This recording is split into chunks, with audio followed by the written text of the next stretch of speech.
எம்பெருமானார் ரசூலுல்லாஹி ஸல்லல்லாஹு அலைஹி வஸல்லம் அவர்கள் மீதும்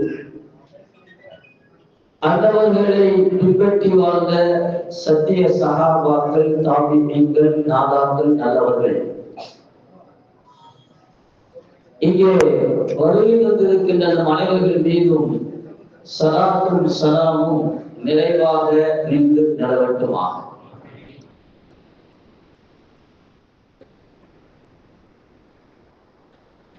மர்கவுசலா அறிவியல் கல்லூரியில் 50வது ஆண்டு பொன்விழா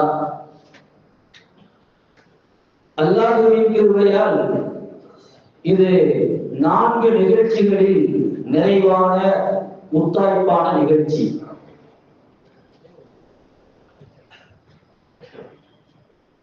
இந்த நிகழ்ச்சி நிர்ணயம் செய்கின்ற பொழுது 12 மணிக்கு சனது வழங்க வேண்டும், 12:40க்கு முதல்வர் அவர்கள் தன்னுடைய ஆசி உரையை நிறைவு செய்ய வேண்டும் என்பது முடிவு செய்யப்பட்டது. ஆனால் எனக்கு மைக்கு கிடைத்திருப்பதோ மணி 12:50. உலகத்துல பரிதாபத்துக்குரிய நபர் யார் என்றால் இந்த மேடைகள்ல நிறைவா பேசுறாங்களாம். நோட்டீஸ்ல பார்த்தா பேரு மட்டும் சிறப்புரை, பேருரை, ஆசியுரை நிறைய பேர் இருக்கும். எனக்கு அதுல நிறைய அனுபவங்கள் உண்டு.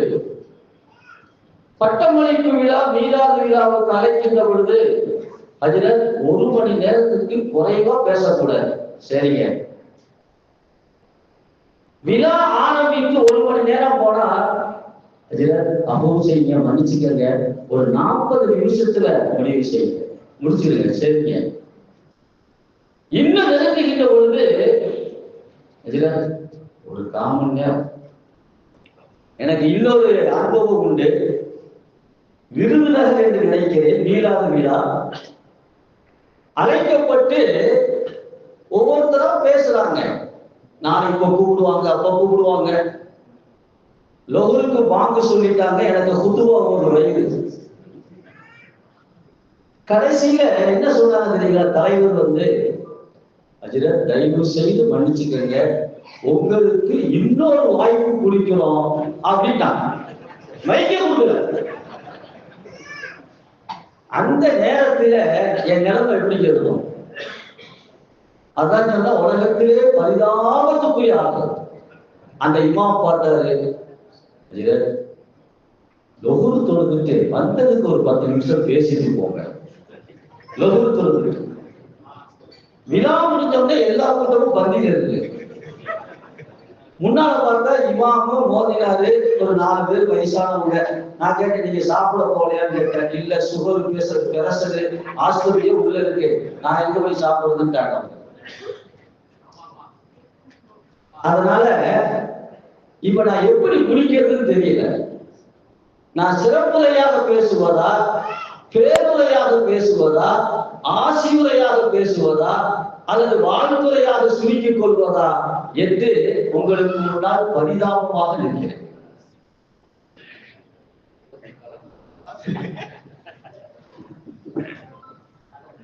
இங்கே ஒரு ஆச்சரியம் என்ன தெரியுமா?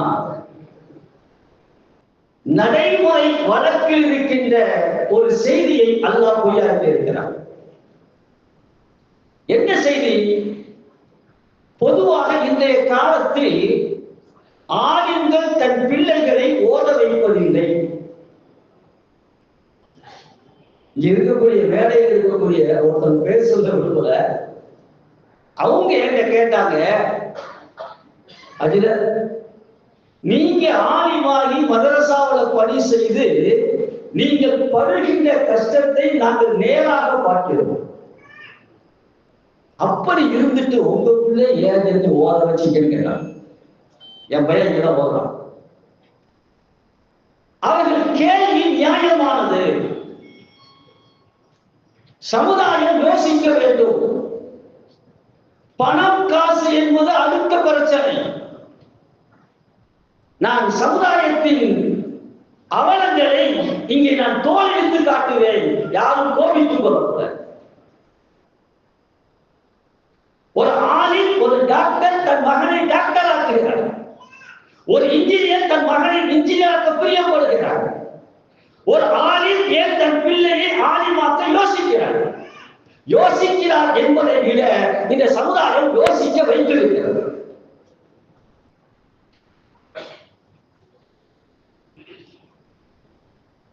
காரணம், பணம் என்பது, என்னுடைய ஷேக் சொல்வார்கள், பணம் என்பது பிச்சைக்காரனின் கோவணத்தில் கூட இருக்கிறது. யாரும் கோபித்துக் கொள்ளக்கூடாது.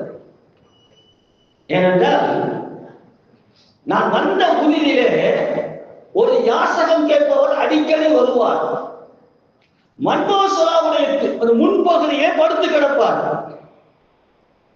அவரை நாகர்கோவிலே ஒரு சந்தேகத்தின் அடிப்படையில் காவல்துறை விசாரிக்கிறது.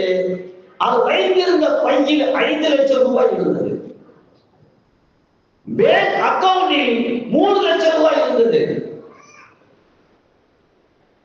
சமீபத்தில் கூட வாட்ஸ்அப்ல வந்துச்சு, ஒரு பள்ளிவாசலின் வாசலில் இருந்து ஒரு யாசகம் நம்மால் தான் போட்டுக்க ஒரு போன் அதை மறைச்சு கையில வச்சு பேசுறாரு. ஒரு நிருபர் அதை போய் ஆய்வு செஞ்சு பார்த்தா அந்த போன் 1.5 லட்சம் ரூபாய் போகும். அதனால் என்னுடைய ஷேக் சொல்வார்கள், ஆலிம்களை பார்த்து சொல்வார்கள், அல்லாஹ் உங்களுக்கு வசதியை கொடுக்கவில்லை என்று யோசிக்காதே, அந்த பணம் என்பது பிச்சைக்காரனின் கோவணத்தில் இருக்கு. ஏன்னா நாங்கள் வந்த புதிதில் நீங்க பையன் காசு இல்லைங்க, ஒவ்வொரு மனிதனுக்கும் சுயமரியாதை இருக்கிறது.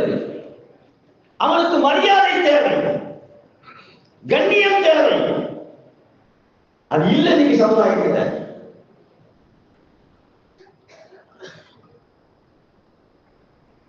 மன்பவசலாக நிறைய வசதிகள் இருக்கிறீர்கள். ஒரு விருந்துக்கு அழைப்பார்கள். சில பேர் கண்ணியமாக வாகனம் வைத்து கூட்டி செல்வார்கள். சிலர் கூட்டிட்டு போயிடுவாங்க, இங்க சமையல் இருக்காது.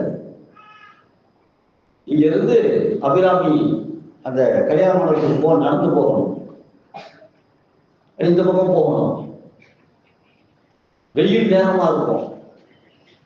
அது மந்திர இன்னொன்று இருக்கு, பரிதாபத்துக்குரிய இன்னொன்று என்ன தெரியுங்களா? இந்த கல்யாண பந்தியில சாப்பிட உட்காந்து சாப்பிட்டு இருப்போம், பின்னால் இருந்துகிட்டே இருப்பான். நம்ம சாப்பிட முடியாது. அது எங்களை மாதிரி ஆளுங்க என்னைக்காவது ஒரு நாள் பிரியாணியில உட்கார்ந்து இருப்போம், கொஞ்சம் ரசிச்சு சுவிச்சு சாப்பிடலாம்னா முடியாது. பின்னால் நிக்கிற ஆளும் எப்படி சாப்பிடுவோம்? இவன் இருக்கும் போது சாப்பாடு வெளியே வந்துடும்.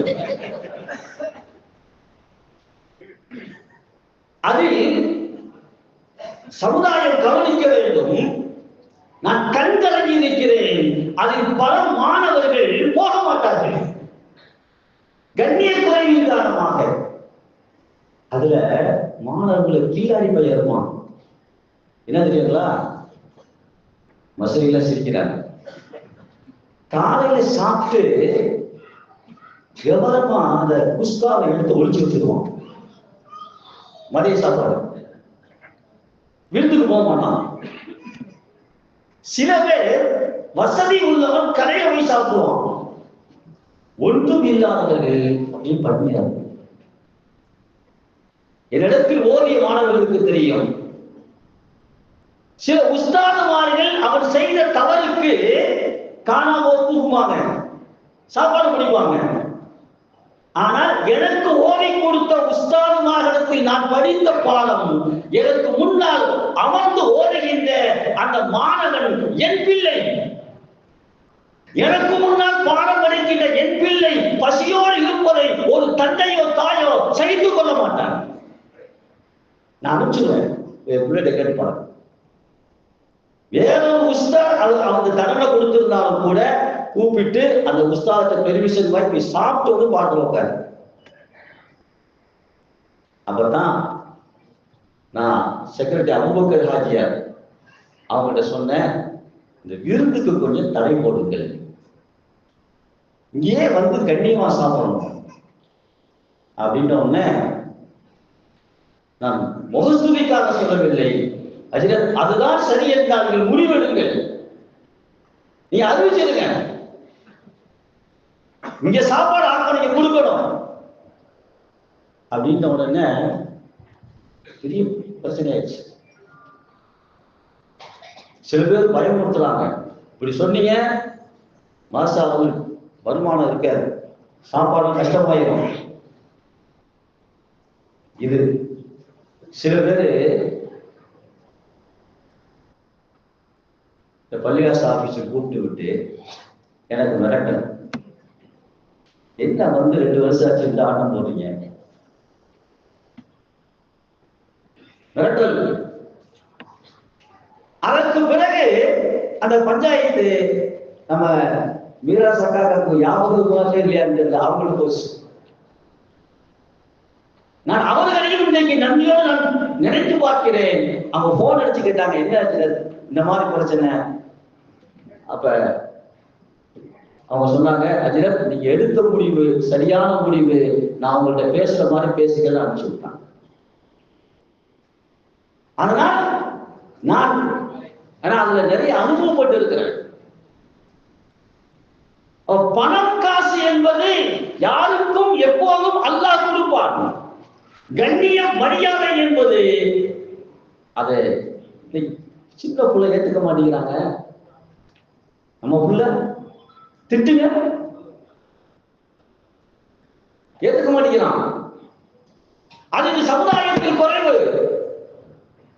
ஆனால் அதையும் மிஞ்சி இங்கே சனது வருகின்ற மாணவர்களிலே முகமது சையத் இஸ்ஹாக் அவர் ஒரு ஆலிமின் மகன் இங்கே அமர்ந்திருக்கிறார்கள்.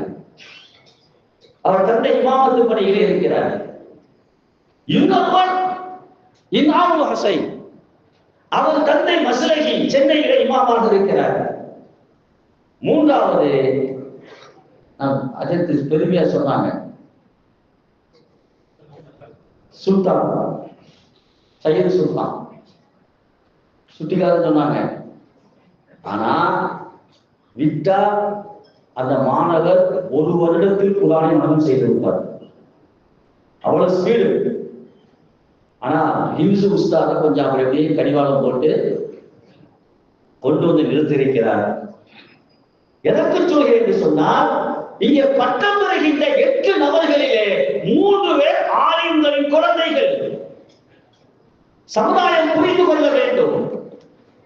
நான் வாசித்த ஆயத்திலே அல்லாஹ் சொல்கிறான், ஷஹீதல்லாஹு அன்னஹு லா இலாஹ இல்லல்லாஹ் வல் மலாயிகத்து உலுல் இல்ம்.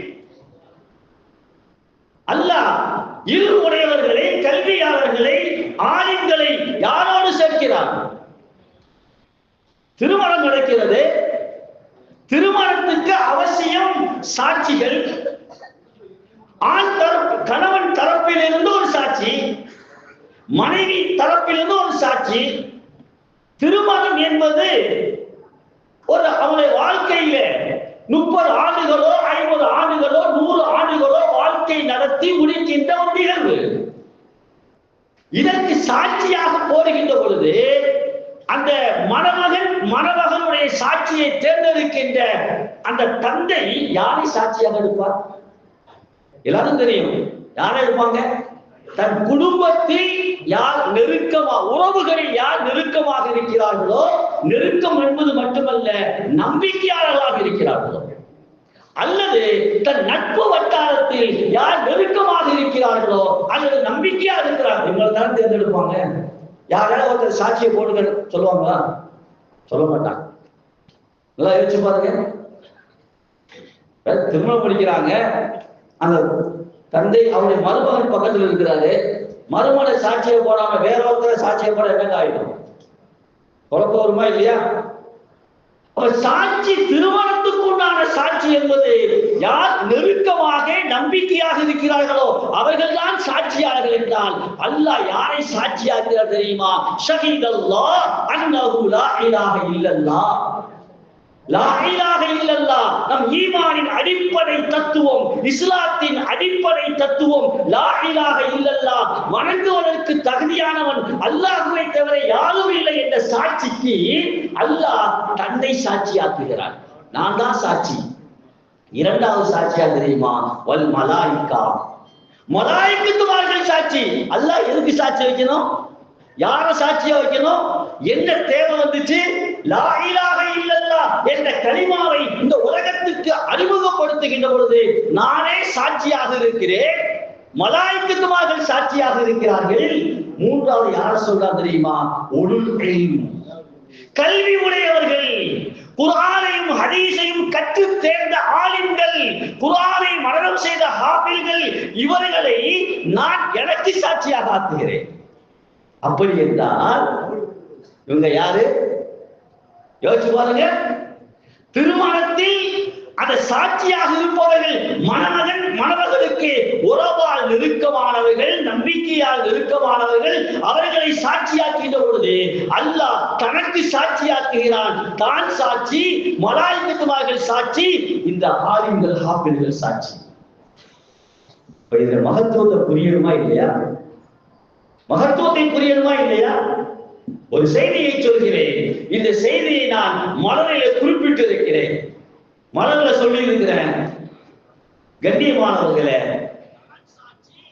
அப்துல்லா இப்னு முபாரக் ரஹிமஹுல்லாஹ் அவங்க எப்ப பார்த்தாலும் தனிமையில உட்கார்ந்து குர்ஆனையும் ஹதீஸையும் படித்துக் கொண்டிருப்பார்கள்.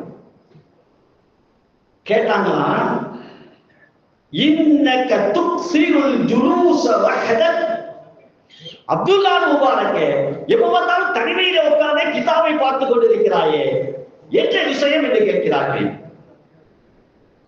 அப்துல்லா முபாரக் இன்னைக்கு நம்மால் தனிமையா உட்கார்ந்து இருப்போம் இல்லைங்களா? அவன் கையில முத்தாளா வேற முத்தாளா? அவன் கேட்டா சொல்றான், அஜிரத் நீங்க கிதாபு ஒரு கிதாபு தான் கையில வச்சு முத்தாளா பண்ண முடியும், நான் மக்தபு ஷாமிலாவே வச்சிருக்கிறேன், அது எந்த மக்தப் தான் கேட்கணும் அவன். அப்ப அப்துல்லா முபாரக் ரஹிமஹுல்லாஹ் சொல்கிறார்கள், கோபப்பட்டாங்க. கோபப்பட்டு சொன்னாங்க, அன வஹதா, நான் தனிமையிலாக இருக்கிறேன். இல்லை இல்லை, அன மஅல் அன்பியா வல் அவுலியா வல் ஹுகமா வன் நபி ஸல்லல்லாஹு அலைஹி வஸல்லம். ஒன்றை விலகிக் கொள்ளுங்கள், நான் தனிமையில் இல்லை.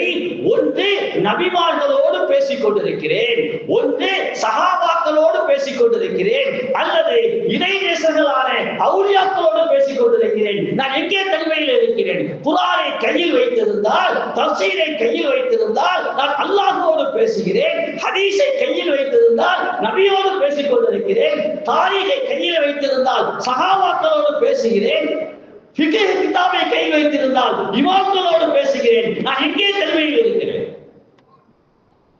அப்படி என்றால் 7 ஆண்டுகள் 3 ஆண்டுகள் காலையில் தஹஜ்ஜுல எந்திரிச்சதில் இருந்து 10 மணி வரை தூங்குகின்ற வரை இவர்கள் நாவுகளில் வந்த வார்த்தை என்ன?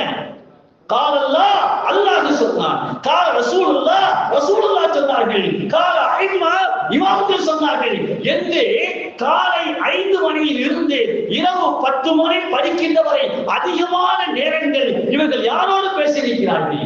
அல்லாஹ்வோடு பேசியிருக்கிறார்கள், நபிமார்களோடு பேசியிருக்கிறார்கள், சஹாபாக்களோடு பேசியிருக்கிறார்கள், இமாம்களோடு பேசியிருக்கிறார்கள். எங்கே எங்களுக்கு தனிமை இல்லை. அதனால்தான் அப்துல்லா முபாரக் ரஹிமஹுல்லாஹ் சொன்னார்களாம், வலி ஜுலசாமா அமுல்லு ஹதீஸகும் அலிப்பாஉ மஅமூன கைபன் வமஷ்ஹதா. அருமையா சொல்றாங்க, எங்கப்பா தனிமையில இருந்தேன், குர்ஆனை கையில் வச்சிருந்தேன், அல்லாஹ்வோட பேசினேன், ஹதீஸ் கிதாபை கையில் வச்சிருந்தேன், ரசூலுல்லாஹ்வோட பேசினேன், வரலாறு வச்சிருக்கிறேன், சஹாபாக்கள் அவுலியாக்களோட பேசுறேன் அப்படின்னு சொல்லிட்டு சொன்னாங்க. என்ன தெரியுமா? இங்கதான் கவனிக்கணும். யார் புத்தகம், அது உலகியல் புத்தகமாக இருக்கட்டும், மார்க்க சப்த புத்தகமாக இருக்கட்டும், சிறந்த நண்பன் அவன்தான். ஏன் சிறந்த நண்பன் தெரியுமா? அற்புதமா சொல்றாங்க, எனக்கு குர்ஆனும் ஹதீஸும் வரலாறுகளும் ஃபிக்ஹுகளும் படிக்கின்ற இந்த கிதாபுகள் எனக்கு எப்படிப்பட்ட நண்பன் தெரியுமா? என் முன்னால கையில வச்சிருந்தாலும் சரி, ஒதுக்கி வச்சிருந்தாலும் சரி, வெளியில போனாலும் சரி, என்னை பற்றி புறம் பேசாத நண்பர்களே. இங்கே நான் வாழ்க்கை பேசலாம், என்னை பாராட்டி புறம் பேசலாம், என்னை புகழ்ந்து பேசலாம். இந்த மஜ்லிஸை விட்டு வெளியே போனதுக்கு பிறகு என்னை வேறு விதமாகவும் பேசலாம். நம்பிக்கையான நண்பர்கள் என்பது நாம் படிக்கின்ற புத்தகங்கள், அதிலும் சிறந்தது குர்ஆனும் ஹதீஸும் ஃபிக்ஹும். அதான் நான் சொல்றேன், நீங்கள் மனம் தளராதீர்கள். உங்களிடத்திலே அல்லாஹ்வின் வேதம் இருக்கிறது, ரசூல் ஹதீஸ்கள் இருக்கிறது. அதை நீங்கள் பக்குவமாக நீங்கள் அதை கடைபிடித்தால் உங்கள் காலடிகளில் செல்வங்கள் கொடுத்தோம், தானாக வரும், தானாக வரும். அல்லாஹ் கைவிட மாட்டான், அல்லாஹ் கைவிட மாட்டான். தன் வேதத்தை படிக்கின்ற, தன் நபியின் ஹதீஸ்களை படிக்கின்ற, தன் தோழர்களின் வரலாறுகளை படிக்கின்ற அந்த ஆலிம்களையும் ஹாஃபில்களையும் அல்லாஹ் ஒருபோதும் கைவிட மாட்டான். சிரமங்கள் வரும், கஷ்டம் யாருக்கு சிரமம் இல்லாம இருக்கு? நான் ஓப்பனா கேட்கிறேன், எல்லாமே வெள்ளைங்களையுமா இருக்கும். பேச பற்றி சிரிக்கிறோம், தனிமையில் கூப்பிட்டு கேட்டால் சோகக்கதைகள் நிறைய இருக்கும், சோகக்கதைகள் நிறைய இருக்கும். யார் குடும்பத்தில் கஷ்டம் இல்லை, யாருடைய வியாபாரத்தில் கஷ்டம் இல்லை, யாருடைய தொழில் கஷ்டம் இல்லை. பிள்ளைய சொல்லுவான, உங்களுக்கு என்ன இருக்கு, முதல்வர் நாசிர் ஜம்முன்னு வரீங்க, ஜம்முன்னு போறீங்க.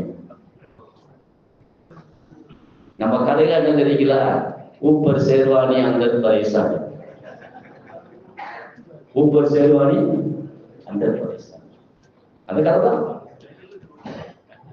ஆனால் நீங்கள் ஒன்றை விளங்கிக் கொள்ள வேண்டும், சனது வாங்கியதுக்கு பிறகு அது உலமா வருஷத்தில் அன்பியா ஆதித்தல் நபிமார்களுடைய வாரிசுகளில் நான் சமுதாய பிரமுகர்களுக்கும் ஒன்றை நினைவுபடுத்த விரும்புகிறேன்.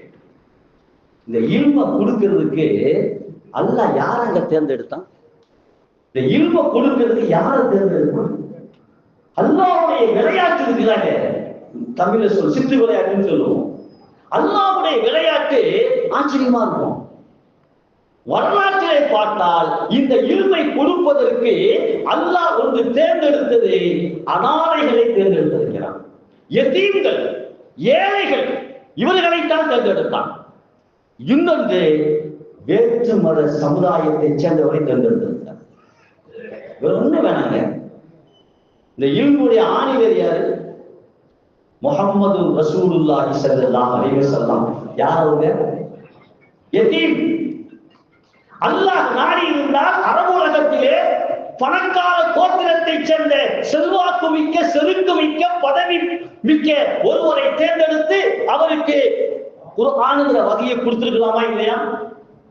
இல்லாமல் இருந்தாங்களா? அபூ சுஃபியான் இருந்தார், அபூஜஹல் இருந்தார், பெரும் பெரும் பணக்காரர்கள் இருந்தார்கள், செல்வ செழிப்பு மிக்கவர்கள் இருந்தார்கள். அவர்களை எல்லாம் விட்டுட்டு யாரை தேர்ந்தெடுத்தான்? முஹம்மது. யார் அவங்க? யதீம். சரி, குர்ஆனுக்கு அடுத்து குர்ஆனை கொடுத்தது யதீமுக்கு. குர்ஆனுக்கு அடுத்து சிறந்த கிதாப் எதுங்க? எல்லா சொல்லும் புகாரி ஷரீஃப். அவங்க யாரு? நேத்தான் படிச்சேன், உலுவுல் ஹிம்மாங்கிற கிதாப்ல படிச்சேன். இமாம் புகாரி ரஹிமஹுல்லாஹ் குர்ஆனுக்கு அடுத்து இந்த உலகத்திலே மிக சிறந்த கிதாபாக நாம் பாராட்டுகின்ற அந்த புகாரி இமாம் சில நாள் பாடத்துக்கு வரலையா? நண்பர்கள் தேடி விசாரிச்சு வீட்டுக்கு போனா அப்படியே வெட்கப்பட்டு உட்கார்ந்துக்கிறான். வெட்கப்பட்டு ஏன் பார்க்கல? வந்த நண்பர்களை சந்திக்க வருகிறார்கள். காரணம், முழுமையாக தன் உடம்பை மறைத்துக் கொண்டு வெளியே வருவதற்கு ஆடைகள் இல்லை. முழுமையாக தன் உடம்பை மறைத்துக் கொண்டு வெளியே வருவதற்கு ஆடைகள் இல்லை. அவர்களைத்தான் குர்ஆனுக்கு அடுத்த அந்தஸ்தில் இருக்கக்கூடிய புகாரியை அல்லாஹ் கொடுத்தான். நிறைய இமாமுடைய வரலாறு சொல்லலாம். ஒரே ஒரு செய்தியை சொல்லுகிறேன். நீங்களா நினைக்கலாம், அஜய் ரொம்ப ஜோசா பேசிக்கிட்டு இருக்காரு, நமக்கு குத்துவா ஓத ஆரம்பிக்கிற மாதிரி தெரியுது. ஆனா உங்களுக்கு ரொம்ப சோதிக்க அதெல்லாம் சொன்னாங்க. 12 நான் சனது கொடுத்துட்டா அங்க பெண்களுக்கு என்ன செஞ்ச சாப்பாடு வச்சுருவோம். அந்த வாடகை வர ஆரம்பிச்சுட்டு வச்சுக்கோங்க, உட்கார முடியாது. வச்சாச்சுங்களா? அது மாதிரி நடந்துகிட்டு இருக்கு. அப்ப அஜித் அனுமதி கொடுத்துட்டாங்க, உங்க இஷ்டம். அப்புறம் அதான் சொல்லிட்டேன், அவன் இன்னும் கொஞ்சம் பேசுங்க அஜித். ஒரு செய்தியை நான் சொல்கிறேன். எல்லார் கையிலையும் செல்போன் இருக்கு. அது ஒரு செய்தி. லியோபோல்ட் முகமது ஆசாத், லியோபோல்ட் முகமது ஆசாத், அசத், அசது, அசதுல சிங்கம் அர்த்தம். அது தமிழ்ல எழுதும் போது என்ன செய்யலாம், லியோபோல்ட் முகமது ஆசாத். நெட்ல தட்டி பாருங்க, யார் இவர்? சமீபத்த நூற்றாண்டிலே வாழ்ந்தவர். 1900 பிறந்தவர், 1992 இறந்தவர். 92 வருஷம் வாழ்ந்திருக்கிறார். யார் அவர்? ஒரு யூதன். ஒரு யூதன். யூதன் என்றால் யூத குடும்பத்திலேயே அந்த பாதிரிமார்கள் இருப்பார்களே இல்லையா, அந்த குடும்பத்தை சேர்ந்தவர். அது பாருங்க, அவர் தன்னுடைய தாய் மாமாவுடைய அழைப்பை ஏற்று ஜெருசலம், இன்னைக்கு பாலஸ்தீனம் பேசுறாங்கல்ல, அங்க போறார். பஸ்ஸிலேயே ட்ரெயின்லயே போகும்போது சாப்பிடுகின்ற நேரம் பக்கத்தில் ஒரு அரபி உட்கார்ந்து இருக்கிறார். ட்ரெயின் நிறுத்தப்படுகிறது ஸ்டேஷன்ல. வேகமாக இறங்கி சென்று ஒரு ரொட்டி குபுஸ், நமக்கு தெரியும், ஒரு குபுஸ் வாங்கினாலே ஒரு ஆள் சாப்பிடலாம், பஸ் வயிறு ஃபுல்லாயிரும். வாங்கி வந்த அந்த அரபி அந்த ரொட்டி துண்டை குபுஸ இரண்டாக பிரித்து பிட்டு பாதியை தான் சாப்பிட்டார், பாதியை என்னிடத்தில் கொடுத்தார். இது விஷயம் இல்லைங்க. பக்கத்துல உட்காந்து சாப்பிடுறது குடும்ப பழகுடி. நம்ம தமிழ் பண்பு இருக்கு, இன்னைக்கு மாறி போச்சு. ட்ரெயின்லாம் கொடுத்தா வாங்க மாட்டேங்கிறோம், பாய் என்ன வச்சுட்டு போறோம் அப்படின்னு. பாதியை பிரிச்சு கொடுக்கிறாரு. கொடுக்கின்ற போது கொஞ்சம் கவனிக்கணும், நம்ம இஸ்லாமிய மார்க்கம் நமக்கு ஒவ்வொரு இடத்திலும் கற்றுத் தருகின்ற அந்த பாடங்கள், வார்த்தைகள் யோசித்து பார்த்தால், சிந்தித்து பார்த்தால், ஒரு காபிரையும் ஒரு யூதரையும் இஸ்லாத்துக்கு உள்ளே கொண்டு வந்து கொடுத்த அரபி தஃபல்லல். அரபி தஃபல்லல் நம்ம தமிழ்ல சொல்றோம்ல, ப்ளீஸ் தயவு செஞ்சு வாங்கிக்கங்க, ப்ளீஸ் தயவு செஞ்சு வாங்கிக்கணும்ல. இத அரபில எப்படி சொல்லுவாங்க? தஃபல்லல், தஃபல்லல் யா அகி, யா தஃபல்லல், தஃபல்லல் யா ஷேக் அப்படிமாங்க. அதுக்கு முழுமையான அர்த்தம் என்ன தெரியுமா? நான் உங்களுக்கு கொடுக்கிறேன், அதை நீங்கள் பெற்றுக்கொண்டு என்னை கண்ணியப்படுத்துங்கள். முழு அர்த்தம் தான். அதை நீங்கள் பெற்றுக்கொண்டு என்னை கண்ணியப்படுத்துங்கள். யோசிக்கிறான், யாரென்றே தெரியாது ஒரு இஸ்லாமியன், இவரை பற்றி தவறாக நமக்கு ஊட்டப்பட்டிருக்கிறது. வெட்டி கொண்டு வாங்கி பாதியை சாப்பிட்டு விட்டு பாதி கொடுத்தது மட்டுமல்ல, நீங்க சாப்பிடுங்க, சாப்பிட்டு என்னை கண்ணியப்படுத்துங்க அப்படின்னு சொன்ன உடனே அவனுக்கு கொஞ்சம் இஸ்லாத்து மேல கொஞ்சம் ஈர்ப்பு வருது. ஜெருசலம் போயாச்சு, மஸ்ஜிதுல் அக்ஸா இன்னைக்கு எல்லாத்துக்கும் தெரியும். அங்கே தொழுகைக்கு போகிறார், சுற்றி பார்க்க போறார். தொழுகை நடக்குது, வேடிக்கை பார்க்கிறார்.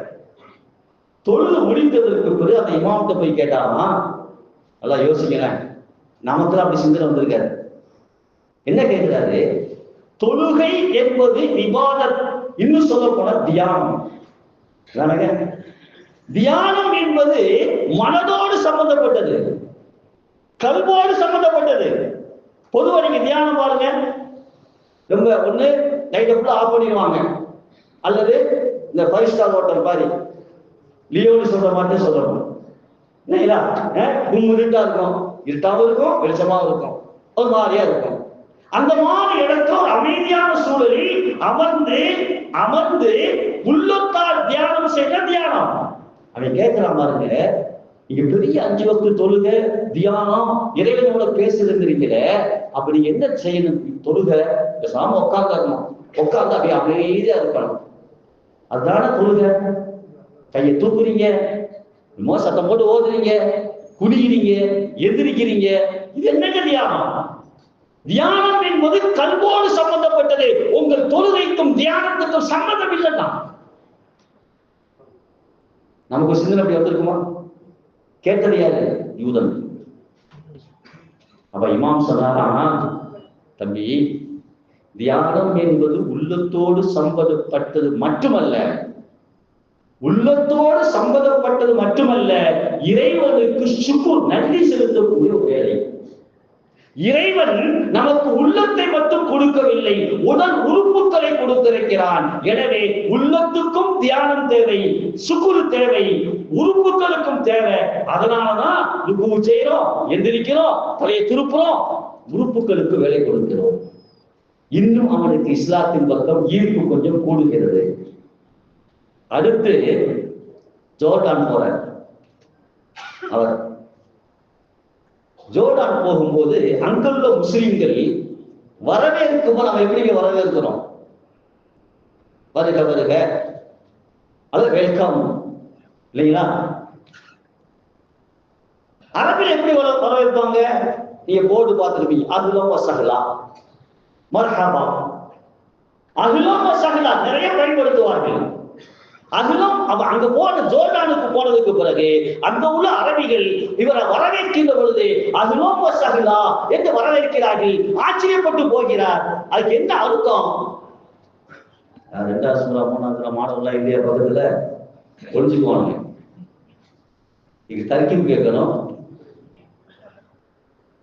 2 பேரும் தலையை கீழே போறான், பசினால போறான். உண்மையிலேயே மாணவர்கள் மீது ரொம்ப அக்கறை உள்ளார் இஸ்மாயில். இல்ல, அவங்களுக்கு ஒரு செய்தி இருக்கு சொல்றாங்க. ரொம்ப கெட்டிக்காரத்தனம் நமக்கெல்லாம் வரல சொல்றேன். என்ன அர்த்தம்? அஹ்லம் வ ஸஹ்லா, அதைத அஹ்லா, நீ தகுதியான இடத்துக்கு வந்திருக்கிறாய். அதைத ஸஹ்லா, சந்தோஷமான, மகிழ்ச்சியான, இலகுவான இடத்துக்கு வந்திருக்கிறாய். ஒருத்தர் வரவேற்கின்ற பொழுது அந்த வார்த்தை என்ன சொல்லுது? நீ எங்க வந்துட்ட, உனக்கு பாதுகாப்பு இருக்கு, உனக்கு சந்தோஷம் இருக்கு, நான் எந்த விதத்திலும் உன்னை தொந்தரவு செய்ய மாட்டேன். இன்னும் இஸ்லாத்தின் பக்கம் அந்த வார்த்தை இருக்குது பாருங்க. தஃபல்லல், அந்த வார்த்தை இருக்குது. தொழுகையோட அந்த கடமைகள் இருக்குது. அஹ்லம் வ ஸஹ்லா அந்த வார்த்தை இருக்குது. சொல்லிட்டு அவன் சொல்றான், அதற்கு பிறகு நான் மற்ற அரபு நாடுகளுக்கு போனேன். மற்ற அரபு நாடுகளுக்கு போனேன். அங்க என்னைய கூப்பிடும்போது எப்படி கூப்பிட்டான்னு சொன்னா, அரபு நாடு போனவங்களுக்கு தெரியும். யா அஹி அப்படிமா, யா சதீகி அப்படிமா. அதுல உச்சகட்டமான சொல்லுவான், யா சையிதி, யா சையிதி, யா சையிதி அப்படிங்கிற வார்த்தை இருக்க. நீ அரபிகள்கிட்ட பேசி பாருங்க, கோப நேரத்துல யா சையிதிடா அப்படி கோபம் போயிடும், கோபம் போயிடும். நம்மள்ட்ட எல்லாம் வேற மாதிரி இருக்கும். பஸ் ஸ்டாண்ட் நின்றுகிட்டு இருந்தேன், பஸ் ரூட்டு கேட்கணும். ஒரு இளைஞன் திரும்பிக்கிட்டு இருந்தான். தம்பி அப்படின்னு திரும்பல. சார் அப்படின்னு சரி, கொஞ்சம் வயசுல கூட இருக்கு, திரும்பல. சரி, இந்த காலத்து பசங்க மாதிரி பேசணும்ல, நான் சொன்னேன் தலை அப்படின்னு, திரும்பல. அப்புறம் இன்னும் கொஞ்சம் இறங்கி வந்தேன், புரோ அப்படின்னு, டக்கு திரும்பிட்டான். புரோ அப்படி திரும்பிட்டான். திரும்பிட்டு சொன்னா, அது நீங்க என்ன விஜய் ரசிகரா அப்படின்னா, அடப்பாவி, உன்னைய வலிக்கு கொண்டு வர்றதுக்கு தம்பின்ற, சார் அப்படின்ற, தலை அப்படின்ற. நம்ம பழக்கம். அவன் சொன்னான் யா சக்கிதி என்று சொன்னதுக்கு பிறகு அந்த வார்த்தை அவன் அப்படியே உள்ளத்தை உருக்குதே. நாம் யார் என்று தெரியவில்லை, அறியவில்லை, பாஷை தெரியல. என்னை பார்த்து யா சக்கிதி என்ன அர்த்தம்? அசலத்தான் தலைவா, தலை அப்படிங்கிறோம்ல, அதான் என் தலைவா அந்த வார்த்தை, அதுக்கு அர்த்தம். எல்லாம் முடிஞ்சுங்க. 1924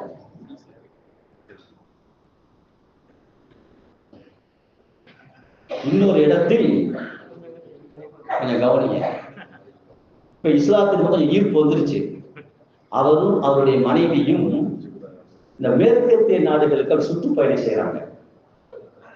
சுற்றுப்பயணம் போயிட்டு வரும்போது மனைவி சொன்னாமா, சில நேரங்கள்லங்க மனைவியுடைய ஆலோசனையை கேட்கணும். மனைவியுடைய ஆலோசனையை கேட்கணும். அலிமஸ் மாதிரி ஆளு பேசணும், யோசிச்சு பேசணும். நம்ம வீட்டுல வந்திருப்பாங்க, நம்ம வீட்டுல வரல, இருந்தாலும் பயம் லைவ் ஓடிக்கிட்டு இருக்கு, அதையும் யோசிக்கணும். அவன் மேல பையனுக்கு கோவம் வந்தா காட்டிடுவான், அம்மாட்ட இருந்தா பாப்பா பேசுறாரு பாத்துக்குங்க. அந்த அம்மா சொன்னாங்கன்னா, அன்பு கணவரே, நாம் அரபு நாடுகளுக்கும் சுற்றுப்பயணம் செய்திருக்கிறோம், மேற்கத்திய நாடுகளுக்கும் சுற்றுப்பயணம் செய்திருக்கிறோம். 2 மக்களுடைய மனோநிலையை கவனித்தீர்களா என்று கேட்கிறார். இல்ல. இஸ்லாமிய நாடுகளில் சுற்றுப்பயணம் செய்தோம், அங்கே வரும். இப்ப பெட்ரோல் வந்ததுக்கு பிறகு அரபு நாடு செல்வ கொலிக்குது. அப்ப பெட்ரோல் வரல, ஆரம்ப கட்டம். அவங்க எல்லாம் பார்த்தா இன்னும் பெருசா இருக்காங்க, அழுக்கா இருக்குது, ஆடைகள்லாம் ஒரு நாகரிகமாக இல்லை. ஆனால் அவர்கள் முகத்தில் சந்தோஷம் இருக்கிறது, அவருடைய சுகத்தில் சந்தோஷம் மகிழ்ச்சி இருக்கிறது. அவன் நிறைய ஆலிம்சா பாருங்களேன், வெளியே வரும்போது பார்த்தா அவர் வாங்குற சம்பளத்துக்கும் அவர் தோற்றத்துக்கு சம்மந்தமே இருக்கு. அவர் வாங்குற சம்பளத்துக்கும் எம்மனுக்கும் அவருக்கு பெரிய ஆபத்து. சில நேரங்கள்ல ஆபத்து. சர்வசாதாரணமா சொந்தங்கள்ல 10 லட்சம் வச்சிருப்பீங்களான்னு கேட்கணும். சர்வசாதாரணமா ஒரு பக்கம் நல்லது, இன்னொரு பக்கம் ஆபத்து. அந்த பீவி சொல்கிறார், அரபு நாடுகளில் உள்ள அரபிகளை முஸ்லிம்களை பாருங்கள், அன்றைக்கு ஆடை அவ்வளவுதான் இல்ல, சாதாரணமா இருக்கிறார்கள், அவர்கள் முகத்தில் மகிழ்ச்சி தெரிகிறது. ஆனால் மேற்கத்திய நாடுகளுக்கு சொல்கிறோம், நாகரிகமான ஆடை அணிந்திருக்கிறார்கள், உயர்வான ஆடை அணிந்திருக்கிறார்கள், ஆனால் அவர்கள் முகத்தில் எதையோ இழந்ததை போன்று இருக்கிறது. கவலையின் பாட்டம் இருக்கு. கவனிச்சுக்கிறான். ஆமா கவனிச்சேன். பேசிக்கிட்டே வீட்டுக்கு வர்றாங்க. வீட்டுக்கு ஏன்னா ஏற்கனவே ஒவ்வொரு இஸ்லாத்தின் பக்கம் ஈர்த்து குர்ஆன் படிக்க ஆரம்பிச்சிட்டாங்க. வீட்டுக்கு வந்து பார்த்தால் மேஜையிலே வைக்கப்பட்ட அந்த குர்ஆன் இருக்குலாம் திறந்து இருக்கு. திறந்து என்ன சூரா இருக்குன்னா, அல்ஹாக்குமுத் தகாசுர் ஹத்தா ஸுர்துமுல் மகாபிர். இல்லைங்களா? என்ன அர்த்தம்? நீங்கள் கபருக்கு செல்கின்றவரை பணம் பணம் என்று அழைவீர்கள். சுருக்க சொல்றாங்க, கபருக்கு செல்கின்றவரை பணம் பணம் என்று அழைவீர்கள். அந்த பணம் இருக்கும், முகத்திலே மகிழ்ச்சி இருக்காது. யார்கிட்ட? மேற்கத்திய நாடுகளுக்கு. சொன்ன உடனே அப்பவே என்ன செய்யறாங்க? இஸ்லாத்துக்கு வருகிறார்கள், ஹஜ்ஜுக்கு வர்றாங்க. ஹஜ்ஜுக்கு வந்து ஹஜ்ஜுடைய கடமையெல்லாம் முடிச்சுட்டு அங்கேயே அவர் தங்கி விடுகிறார். தங்கிய அவர் அல்லாஹ் என்ன பாக்கியம் கொடுத்தாங்க தெரியுங்களா? குர்ஆனுக்கு அடுத்து இருக்கக்கூடிய புகாரியை ஆங்கிலத்தில் மொழிபெயர்க்கிறார். புகாரிக்கு அடுத்த அந்தஸ்தில் உள்ள ஆங்கிலத்தை மொழிபெயர்க்கிறார். நீங்க நெட்ல இருக்கு, இந்த செய்தி நான் படிச்சு இஸ்லாமிய கலைக்கலைஞர்ல படிச்சேன், அதை சரி பார்க்கறதுக்காக நெட்லையும் பார்த்தேன் அப்படின்னு. ஆக அல்லாஹ் தன்னுடைய இல்மை யார்கிட்ட கொடுக்கிறான் என்று சொன்னால், பெரும்பாலும் எத்தீம்கிட்ட கொடுக்கிறான், ஏழைகிட்ட கொடுக்கிறான், அடுத்த சமுதாயத்தை சேர்ந்தவங்க கொடுக்கிறான். இது அல்லாஹ்வுடைய சுன்னத்து. அதனால நம்ம வசதி இல்லாம இருக்கு அப்படிலாம் கிடைக்காதீங்க, அது அல்லாஹ்வுடைய சுன்னத்து. அல்லாஹ் கைவிட மாட்டான் அப்படின்னு சொல்லிட்டு ஒரே ஒரு செய்தி, இதுக்கு மேல நான் சோதிக்க விரும்பல. ஏன்னா இஸ்மாயிலுக்கு ஒரு செய்தியை சொல்லுறதுல அதை சொல்லிட்டு முடிச்சிடறேன். அதுக்கு சட்டம் போடுவாங்க, பேர சொன்னீங்க செய்தியை சொல்லலையே அப்படின்னு. ஏன்னா ஆசிரியர்கள் நாங்கள் என்ன கஷ்டப்படுறோம், உங்க பிள்ளைகளை எப்படி உருவாக்குறோம் அப்படிங்கிற பெற்றோர்களுக்கு உணர்த்துவதற்காக சொல்கிறேன். ஹிஷாம் இப்னு அம்மார் ரஹிமஹுல்லாஹ் சொல்றாங்க, என்னை என் தந்தை மாலிக் ரஹ்மத்துல்லாஹி அலைஹி ஹதீஸை பெற்றுக் கொள்வதற்காக வசதி இல்லை, ஒண்ணு இல்லை சொல்றாங்க. வீட்டை வித்து, சின்ன வீடு போல 20 திரகம் 20 திரகத்துக்கு விற்கிறாங்க, பணத்தை கொடுத்து மதீனாவில் இருக்கக்கூடிய மாலிக் ரஹ்மத்துல்லாஹி போய் கல்வி படிச்சுட்டு வாங்க. இங்க மாணவர்கள் கவனிக்கணும், கண்டிப்பா மாணவர்கள் கவனிக்கணும். நாளைக்கு லீவ் விடும்போது கேட்பேன், காது பூசாரி சொல்லணும். இங்க காது பூசாரி தப்பா வளைக்கிறாருங்க. இப்ப அது கடைசியில 6 மாசம் 4 மாசம் வச்சுக்கலாம் டஸ்கி பண்ணி வரணும். அதான் பண்ண மாட்டேன்.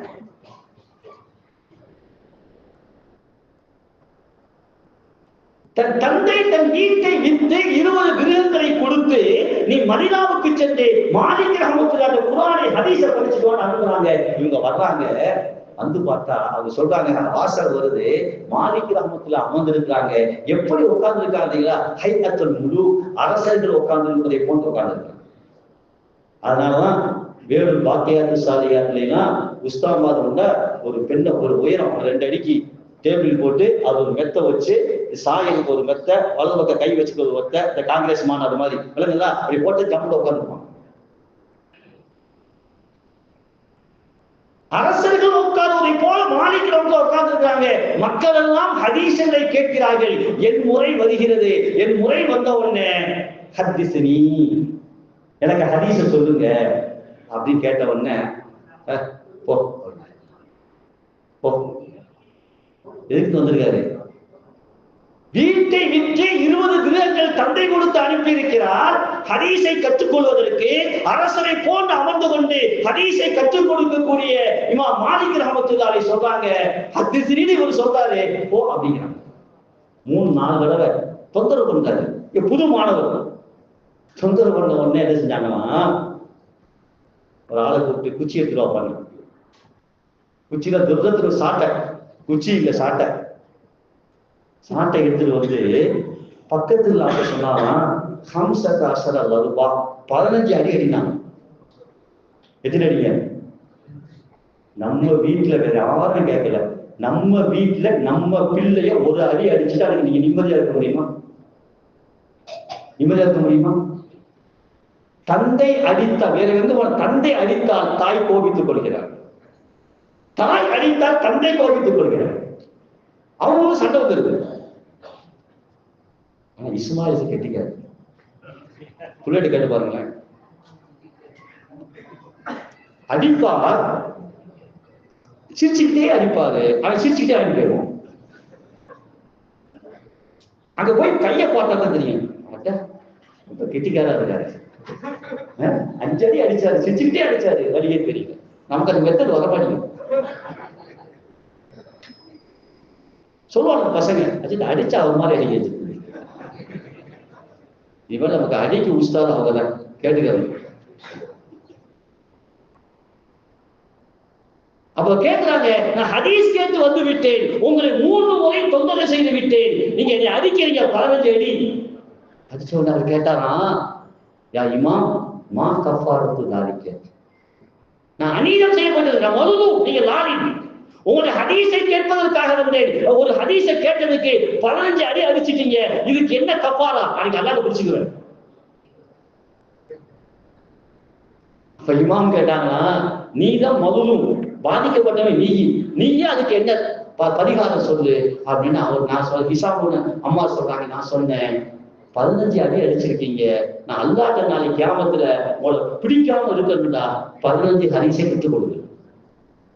அது கஃபாரா இல்லைங்க. நம்ம போலீஸ் ஸ்டேஷன் போயிடுவோம், பஞ்சாயத்து கூட்டிடுவோம் இல்லைங்களா? 15 அடி அடித்திருக்கிறீர்கள், நான் மதுலூம், நீங்கள் லாலிம், நீங்கள் அநீதம் இழைத்திருக்கிறீர்கள், நான் பாதிக்கப்பட்டிருக்கிறேன், அல்லாஹ்வின் சன்னிதானத்தில் உங்களை நான் பிடிக்காமல் இருக்க வேண்டுமையானால் அதற்கு பகரமாக 15 ஹதீஸ்களை கற்றுக் கொடுங்கள். கற்றுக் கொடுத்தாங்க. கற்று வாங்கிட்டு ஹிசாம் அவங்க சொன்னாங்களாம், ஹிசாம் அம்மா இமாம் அவர்களே இன்னும் 15 அடி அடிங்க. திரும்ப 5 ஹதீஸ் கட்டி கொடுத்தாங்க. 3ஆவது கேட்டாங்களா, இன்னும் 15 அடி அடிங்க. நீங்க பார்க்க முடியுமா? அப்படிப்பட்ட மாணவர்களை பார்க்க முடியுமா? முடியாது. ஆனால் அல்லாஹ் தஆலா இந்த இல்மை யாருக்கு கொடுக்கிறான் என்று சொன்னால், யாரு மேல முகப்பத்து வச்சிருக்கிறானோ அவங்களுக்கு கொடுக்குறான். ஒரே ஒரு செய்தியை மட்டும் சொல்லி நிறைவு செய்கிறேன். ஒரு பொருளுக்கு மரியாதை எங்க இருக்கும்? ஒரு பொருளுடைய மரியாதை எதை வச்சு கவனிப்பாங்க? அது இருக்கின்ற இடத்தை வைத்து. உதாரணம் சொல்லட்டா, உயிருக்கு உயிரான கண்மணி ரசூலுல்லாஹி ஸல்லல்லாஹு அலைஹி வஸல்லம் அவளை பார்க்கறதுன்னு வச்சுக்கோங்க, அவங்கள பார்க்கணும். அல்லாஹ் எல்லோருக்கும் வாய்ப்பை தருவானா. கனவிலும் நினைவிலும் அந்த காட்சியை தந்துருவானாக. பார்க்கிறோம், அவங்க முபாரக்கான கால் பாதத்துல ஒரு ரத்த செருப்பு, ரொம்ப பரவசமான செருப்பு கால போட்டிருக்காங்க. பக்கத்துல சவுதியுடைய மன்னர் சல்மானா அவருக்கு அவரு தலையில தங்கம், வைடூரியம், மரகதம், மாணிக்கம் இதெல்லாம் நம்ம பார்த்துருக்க மாட்டோம், கேட்டிருப்போம்.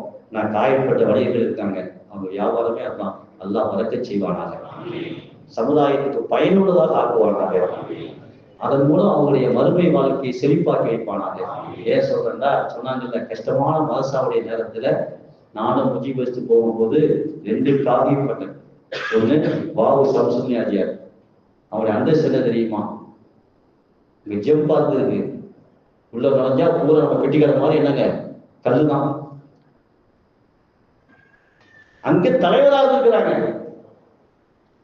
காலையில் நோட்டு வைத்துக் கொண்டு ஒரு 10 மணிக்கு எங்க கூட வருவாங்க. எல்லாம் கை காட்ட மாட்டாங்க, எல்லா இடத்துக்கும் எங்கள் கூட வருவார்கள், மாடி ஏறி இறங்குவார்கள். நோம்பு நடக்கும் போது வருவோம். நான் கூட அசந்துருவேன். அவங்க அப்படியே எப்படி வீட்டை விட்டு புறப்பட்டாலும் அதே மாதிரி வருவாங்க.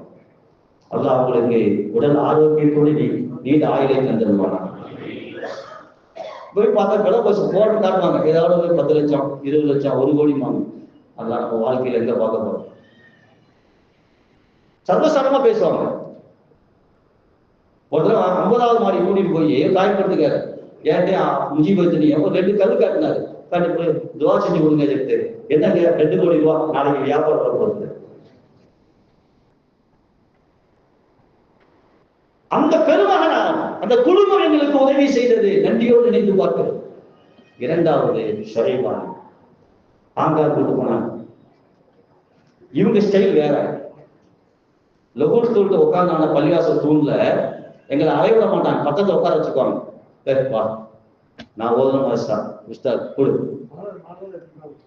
இப்படியே என்ன ஆயிரும்? ஹாஜர் இஷாரா செய்யறாங்க. அல்ல ஆக்கில் தக்ஃபீல் இஷாரா, இஷாரா புரிஞ்சுக்கிட்டேன்.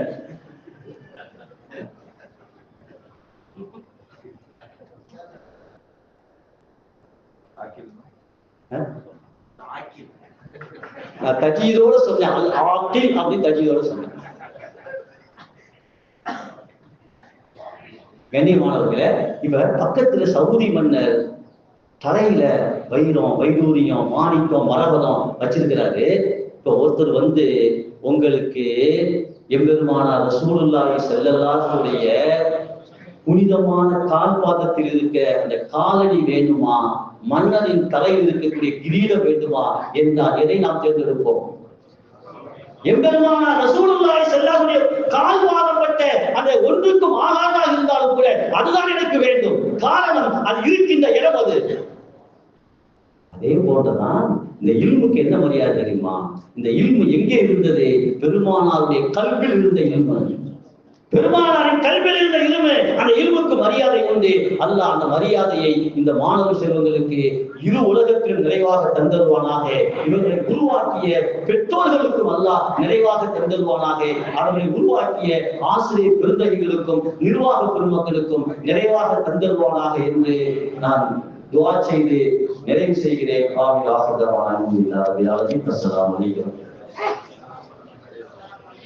அல்ஹம்துலில்லாஹ்.